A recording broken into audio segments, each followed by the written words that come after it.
안녕하세요. 한혜솔입니다. 새로운 한 주가 또다시 힘차게 출발을 해보겠습니다.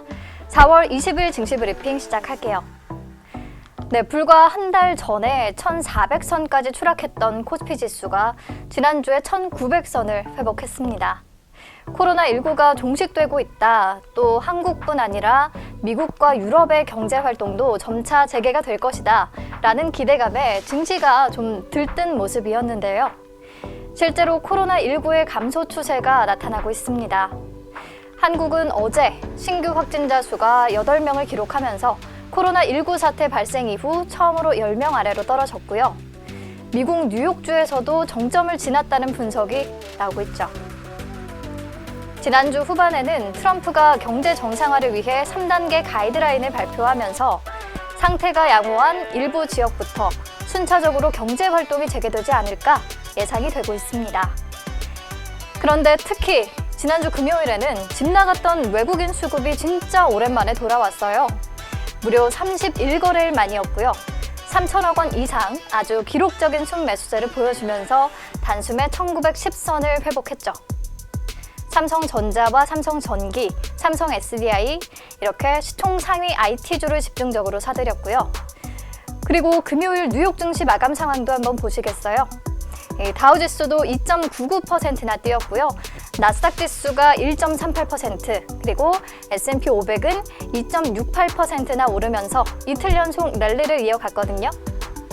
한국과 미국 증시가 이렇게 동반 상승할 수 있었던 이유가 또 있습니다.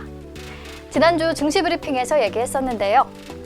길리어드 사이언스의 렘데시비르가 코로나19 치료에 효과를 보였다는 소식이 전해졌기 때문입니다. 코로나19 치료제 개발 가능성이 부각되면서 위험 자산에 대한 투심을 자극한 거죠. 이제 중요한 건 외국인이 이번 주에도 순매수세를 이어갈 것인지, 그리고 1900선을 탈환한 증시가 반등을 지속할 수 있을지 이 부분인데요.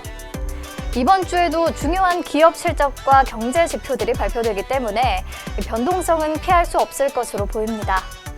사실 1분기 실적은 기업의 존립을 위협하는 수준의 쇼크가 아닌 이상 시장에 미치는 영향은 대체적으로 중립 수준일 것 같기는 한데요. 21일에 한국의 4월 수출 실적이 발표되고요. 23일에는 1분기 GDP 성장률도 발표가 됩니다. 둘 다 마이너스 성장이 예상되고 있고요. 또 23일에는 미국과 유럽의 제조업, 서비스업 PMI도 공개가 되거든요. 내수가 얼마나 타격을 받고 있을지 이 서비스업 PMI 수치로 파악해 볼 수 있겠습니다. 그리고 사실 1900선 위로 올라섰기 때문에 이제 무조건적인 반등을 기대하기는 어려운 지수대거든요. 그런데 반대로 또 많이 빠지는 일도 없을 것 같기는 해요. 물론 코로나19의 2차 파동이 나타난다면 말이 달라지겠지만요. 지금처럼 조금씩 안정 추세로 접어들고요. 또 미국과 중국 계속해서 통화 정책과 재정 정책 뒷받침해주고 있고요. 또 우리도 이번 주에 제5차 비상경제대책회의에서 항공이나 정유처럼 코로나의 직격탄을 맞은 기간 산업 지원 방안을 논의할 것으로 보이거든요. 이렇게 계속해서 유동성이 뒷받침된다면 또 이전처럼 급락하는 상황이 펼쳐지지는 않을 것 같습니다.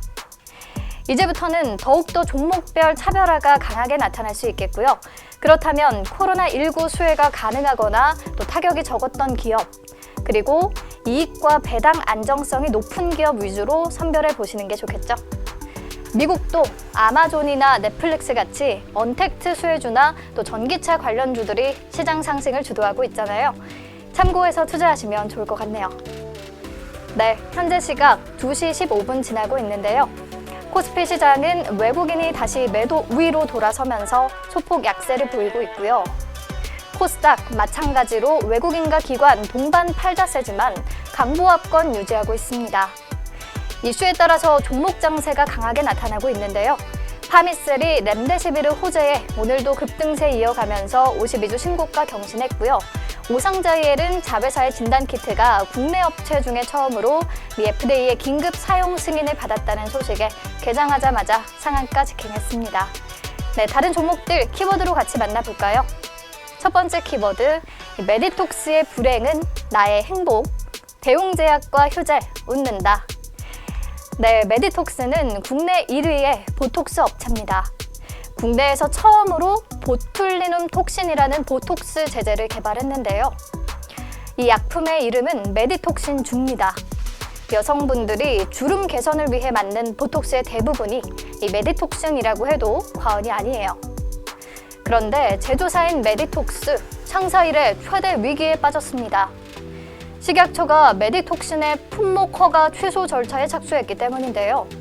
정확히는 메디톡신주와 메디톡신주 50단위, 메디톡신주 150단위에 대해서 잠정 제조 중지 및 판매 중지 명령을 떨어졌다고 합니다. 도대체 무슨 일이 있었던 걸까요? 이번 사건의 발단은 2019년으로 거슬러 올라가야 하는데요. 사태는 작년 5월에 메디톡스 전 직원 A씨가 국민권익위원회에 제보를 하면서 시작됐습니다. 2012년 12월부터 2015년 6월 사이에 생산된 메디톡신주의 일부가 최초 허가받은 원액이 아닌 다른 원액을 사용했다는 의혹을 신고했고요. 식약처가 관련 내용에 대해 검찰에 수사를 의뢰했습니다.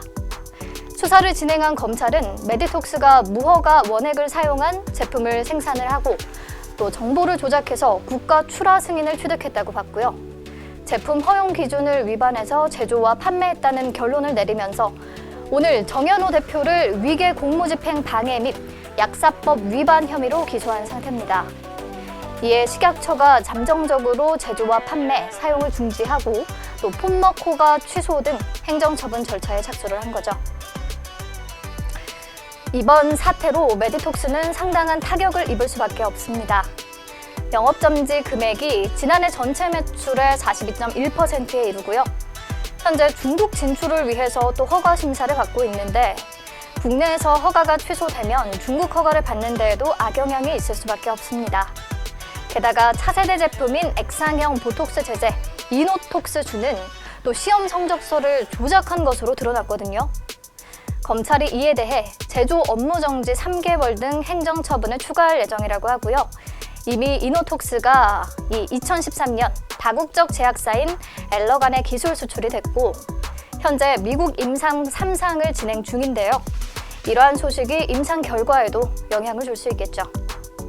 그리고 메디톡신주를 투여받은 환자와 주주들이 또 소송을 제기할 가능성도 배제할 수는 없고요. 네, 메디톡스 이렇게 주름살이 깊어지고 있는 상황인데요. 남의 불행은 나의 행복이라고 했던가요? 이 메디톡스 악재에 경쟁사들이 활짝 웃고 있습니다.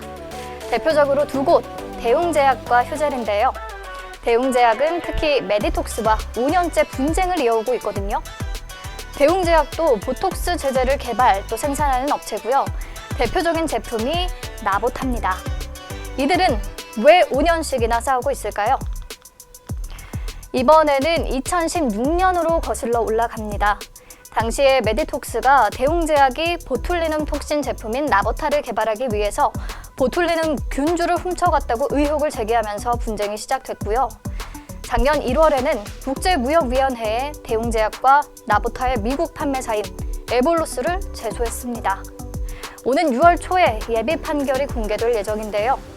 이번 식약처의 판매 중지 조치가 소송 결과에 영향을 미칠지 촉각이 곤두섭니다. 대웅제약이 유리한 고지를 선점할 수 있을 것이라는 분석도 나오고요. 이에 오늘 23%까지 상승폭을 키웠다가 현재는 대부분 반납을 하면서 8%대 오름세를 유지하는 모습입니다.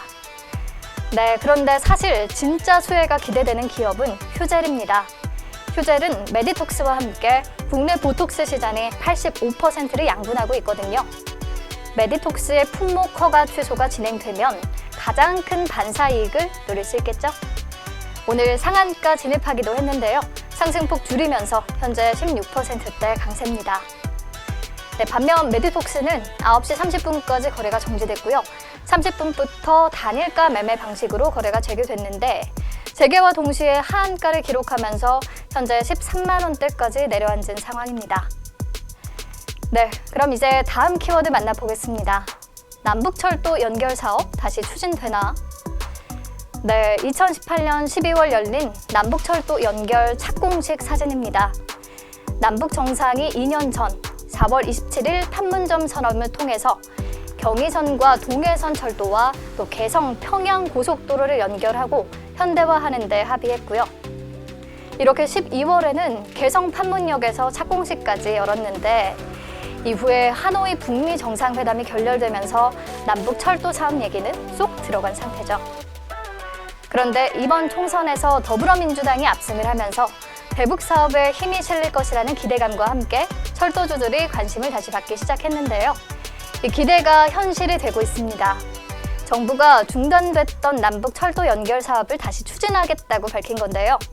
통일부가 23일쯤 남북 교류 협력 추진 협의회를 열고 강릉과 제진을 잇는 동해 북부선 철도 건설 사업을 남북 교류 협력 사업으로 지정하는 방안과 또 예비 타당성 조사를 면제하는 방안을 함께 논의할 예정이라고 합니다. 부산에서 출발하는 동해선은 이 북한을 지나서 러시아와 유럽까지 연결하는 이른바 동아시아 철도 공동체 구상의 핵심 노선 가운데 하나인데요. 현재 강릉에서 고성 제진까지 이렇게 110km 구간이 끊어져 있습니다. 정부가 이 강릉 제진 노선을 우선 연결하기로 한 것은 북한이 남북 협력 사업에 호응하지 않고 있는 상황을 고려한 것으로 보이고요. 일단 사업을 시작한 뒤에 북한의 호응을 유도해서 앞으로 좋은 방향으로 나가겠다는 뜻으로 풀이가 됩니다. 만약 이번에 통일부가 남북 협력 사업으로 지정을 하면요. 국가재정법에 따라서 예비 타당성 조사는 면제가 가능할 것으로 보이고요. 오는 27일이면 4월 27일 이 남북 정상회담이 2주년을 맞이하잖아요. 정부가 이를 기념해서 강원도 고성 제진역에서 동해 북부선 추진 결정 기념식을 열 계획이라고도 합니다. 오늘 이 같은 소식에 에코마이스터와 대하TI, 대호AL, 현대로템, 부산산업, 푸른기술, 우리기술 등 대표적인 남북 경협 철도주들이 큰 폭으로 올랐고요. 성신양회와 한일현대시멘트, 고려시멘트 등 시멘트 관련주들도 동반 상승을 했습니다. 아난티와 한창 등 다른 남북 경협주들에도 매수세가 몰렸네요. 네, 북한 측의 긍정적인 호응을 저도 한번 기대해 보겠습니다. 오늘 브리핑은 여기서 마칠게요. 이번 주 내내 날씨가 쌀쌀하다고 하니까요. 건강 유의하시고 내일 다시 만나요.